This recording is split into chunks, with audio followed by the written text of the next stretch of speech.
Granite Recovery Centers is a dog-friendly organization. They got a whole big pack up there, and I'm sure they got a pack at NFA. It's hard to keep track of who's got new dogs and dogs leaving.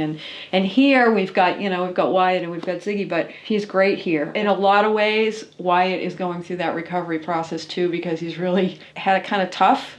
It's funny when you get a rescue. Part of me is trying to put the pieces together of like, okay, so this dog's been tied up to the point he has nerve damage on his left side of his body. He has scarring from being tied up. And someone shot at him and left buckshot in his body. And yet this dog is so loving. And I'm trying to piece that together, like someone must have loved him at some point. A lot.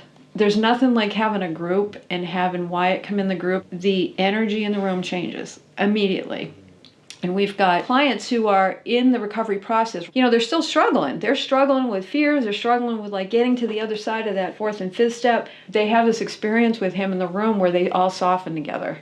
And sometimes that doesn't necessarily happen as readily without Wyatt in the room. And so he becomes sort of this catalyst for connecting with each other. And so we talk about like how that feels good and how that's really connection. And how that's attachment, and how that's hard with other people.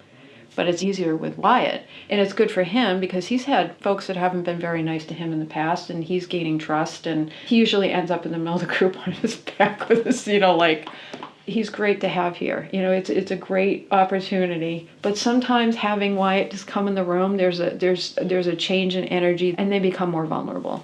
And ultimately, when they become more vulnerable, you can kind of start working on like, okay, let's talk about the fears. Let's figure out, how we can walk around the world with less fear.